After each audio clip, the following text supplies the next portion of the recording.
C'est toujours la guerre où qu'on soit, cria Dany en tricot rayé, le pantalon relevé jusqu'aux genoux.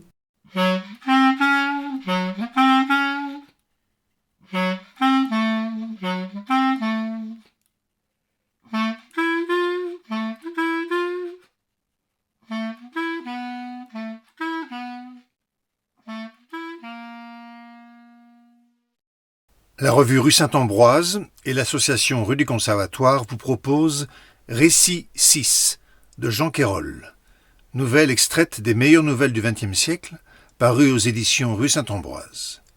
Lectrice Annie Dupéret, musique Charlie Nelson.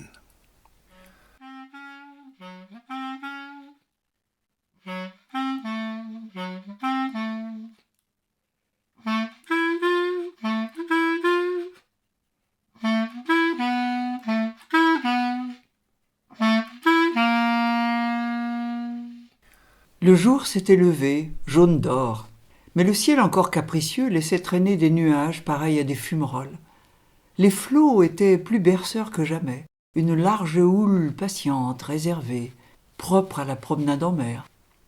Des rochers entourés d'un liseré d'écume au loin, une piscine encore déserte, des villas cossues, un sable pailleté, bref, une image tendre et naïve de croisière. Bientôt il y aurait des touristes, des jeux, quelques musiques officielles.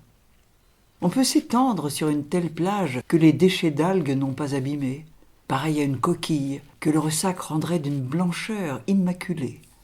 La lune a encore son pâle éclat du matin.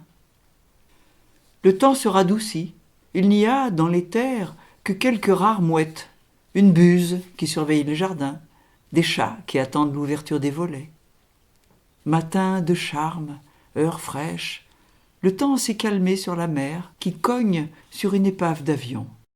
Des enfants, qui dormaient mal dans les hamacs de leur villa Fortin, s'étaient précipités vers la plage. Le sable gardait encore la froideur de la nuit, mais la lumière de plus en plus radieuse découvre le vert d'une falaise, les abords fortifiés du village. On avait restauré les murailles du casino, réouvert ses baies, remis quelques cabines de bain. De jeunes plagistes en tenue militaire dénouaient les liens autour des parasols et les ouvraient. Un vent léger faisait trembler les franges. Il y aura du monde aujourd'hui. C'est toujours la guerre où qu'on soit, cria Dany en tricot rayé, le pantalon relevé jusqu'aux genoux. Sur un fauteuil de toile rayée gisait son fusil mitrailleur. Les crevettes sont revenues, pas les vrais poissons. L'eau est propre, mon vieux, un délice, mais irisée par le mazout. Un adolescent trouva un ballon et donna un coup de pied qui lança le jouet dans la mer. Il avait envie de s'amuser. Quand Chad, Larry et Yaël descendirent les dunes sur les fesses, ils coururent vers les premières vaguelettes qui n'en finissaient pas d'étaler une large mousse presque appétissante. La plage restait aux enfants, tandis que les jeunes gens, déhanchés par leur marche sur le sable, allaient reprendre leur poste d'observation dans un vieux blocos à demi rongé par les embruns.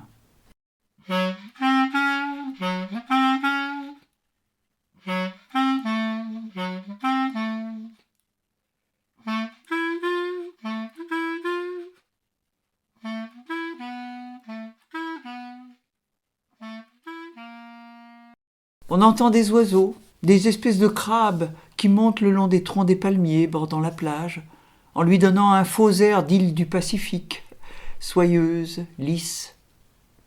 L'ombre des arbres commence à s'allonger. Leurs palmes font un bruit de papier froissé. Il ne manque que des pirogues, des danseuses à la fleur posée derrière l'oreille, des touristes à la recherche d'œufs d'autruche. Au loin, un transistor donne une chorale qui chante un air lugubre. Longue plage effilée, comme un émail miroitant. Les enfants se sont déchaussés, se jettent leurs chaussettes à la figure. Mais le sable, sous le poids des pieds nus, élève un fin nuage de poussière qui découvre des débris de briques, des boules de ciment, des tiges de fer. Entre deux palmiers, une cabine téléphonique entourée de barbelés. Un jeune soldat, les manches retroussées, téléphone. L'écouteur collé à l'oreille, tête basse. Ses chaussures sont tachées par du plâtre. On dirait qu'un besoin pressant l'oblige à se dandiner. Il porte un pansement autour de la tête, une gaze jaunie. Il passe une main sur les poils de sa barbe naissante, irrégulièrement plantée.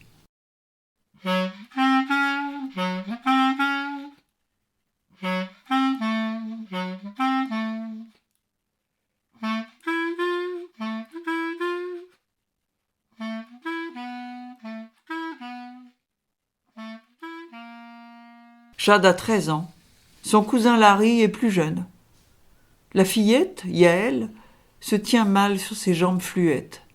Elle traîne un seau en matière plastique orange, se repose sur une poussette dans laquelle elle a emmailloté une poupée de chiffon qui a perdu ses yeux. Un pied manque. À peine âgée de 7 ans, les cheveux encore hirsutes de la nuit. Elle a dû tellement se tourner et se retourner dans son hamac que ses tresses se sont défaites. Elle se plaint tous les matins de ses rêves en couleur. Le visage rond d'un homme se plante devant sa fenêtre comme une lune. Elle dit qu'il possède 3 yeux et que sa chevelure est rouge. On ne fait plus attention à son cauchemar quotidien. Une biscotte à la confiture la rassure. Yael essaie de suivre les garçons qui luttent sans se toucher, imite le bruit des balles de mitrailleuse, et puis la renverse sur le sable trop piétiné. Pourquoi crier? Personne ne l'entendrait. Alors elle gronde, les garçons hilarent, les rabrouent. « Je vais cafeter !» Elle perd son seau, le ramasse, revient sur ses pas en poussant des cris d'admiration devant un culot de cuivre brillant. Sa poupée tombe dans une petite flaque noire qui pue. Elle a envie de pleurer, mais elle est seule, abandonnée. Chad et Larry commencent déjà à creuser le sable mouillé devant la mer. Qu'est-ce qu'on fait? Un fort, avec 4 tourelles, et un mur qu'on consolidera avec des écorces. Larry, tu crois qu'il tiendra contre les vagues? Nous construirons 3 enceintes protégées par des tiges de roseau, Chad. Il y a du courant ici. Il faut que les murailles nous viennent à l'épaule. On se met devant. Après un silence, Larry dit doucement « Ça sera froid au ventre. Et puis, ma pelle est lourde, c'est une vraie. Bien sûr, ce sont des pelles d'hommes, non de bébés. Et Yael? On mettra sa poupée idiote au milieu, et on la bombardera avec des boules de sable dans lesquelles on aura placé un caillou. Non, c'est trop dangereux. Maman ne veut pas qu'on se blesse. » Chad et Larry, torse nus, les pieds dans l'eau, lancent leur pelletée de sable devant la lisière de l'eau, préparent des rigoles pour ralentir la violence des flots. « As-tu ton couteau ?»« Pourquoi, Chad ?»« Pour tailler les 4 côtés des tours, bien verticalement. » Les enfants continuent à éviter le sable avec rapidité. Déjà, le monticule du milieu prend une forme de pyramide. Ils le tassent avec les mains. On voit l'empreinte de leurs doigts. « J'ai chaud. On se baigne après, Larry. »« C'est permis ?»« Je ne sais pas. On est libre, oui ou non ?»« Chad, tu sais nager ?»« Bien sûr, je fais la planche. Je peux roupiller sur les flots sans avaler une gorgée. »« Tu m'apprendras ?»« Non, on se jette à l'eau et tu te débrouilles. » La forteresse devint trapue, les murs massifs, ils les ont renforcés avec des débris de ciment et du grillage. « Chad, regarde, un bout d'avion !»« On le posera devant. Moi, je garde le hublot. »« C'est un avion ennemi ? » ?»« Fais attention, Larry, ne t'écorche pas les doigts dessus. »« Le pilote est-il mort ? » ?»« Tu veux tout savoir, Larry !» Alors Chad s'arrête de travailler. « Merde, j'ai plein de mazout. Tu l'enlèveras à la maison ? Ça part avec de l'essence. » Larry regarde son frère, les pieds tachés de plaques noires. Il paraît pâle et flanqué, son souffle est court. Il s'appuie sur le manche de sa pelle, sourit en face de leur citadelle puissante, malgré le sable qui, en séchant, est emporté par le vent. « Chad, j'ai des ampoules, ça me fait mal. »« Tu ne vas pas en mourir. Demain, je te les viderai en passant un fil sous la peau. Pourquoi ? Pour vider l'eau. Après une hésitation, Larry demanda « On meurt de quoi ? Tu te fous de moi ? Chad, si je mourais, j'aurais peur de ne pas bouger.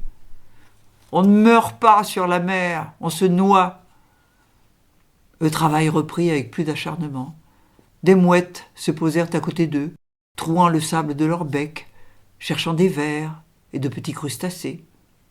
Le fort s'élevait, majestueux, à hauteur d'homme. Il semblait imprenable. Yaël vint admirer cette œuvre qui semblait défier la houle. « Et Mam, ma poupée chérie, elle sera ministre de la Défense. »« Je ne veux pas, c'est ma poupée à moi. On lui offre le fort avec toutes ses dépendances. » Les vagues devenaient plus rapides, plus incisives, car le vent s'était levé. Chad s'inquiétait de voir son ouvrage miné par le flot. « Quelle heure est-il, Chad ? » ?»« On n'a pas le temps. On doit maintenant défendre les enceintes contre les premiers brisants. Regarde, l'horizon est noir. Mettez-vous devant, nous vaincrons. » C'est alors que surgit une barque avec des hommes qui ramaient dur, petite comme une épine, mais rapide. « Regarde, Larry, leur moteur est en panne. » L'embarcation filait droit sur la plage. On avait relevé l'hélice de son moteur à l'arrière. Le choc des avirons s'entendait de plus en plus. « Ils nous emmerdent, ils vont faire des vagues et tout va s'écrouler. On ne peut plus s'amuser tranquillement. » Mais ce sont les enfants qui s'écroulèrent sous les rafales de fusils mitrailleurs. Le petit canot luisant avait maintenant l'apparence d'un bateau pneumatique. Les marins sautaient dans l'eau en remettant leurs casques et en portant des sacoches d'explosifs. Ils avaient l'air pressés. Chad regarda Larry étendu, presque immobile, avec des soubresauts. « J'ai mal. » Les balles crépitaient sur la surface de l'eau en faisant de minuscules cratères d'écume. Une grenade explosa en plein fortin de sable. La barque de caoutchouc vint s'échouer, et les hommes armés se lancèrent à l'assaut des falaises, tandis que le vent, de plus en plus violent, faisait crisser les larges feuilles des palmiers. Sur le sable blanc, 3 petits points noirs.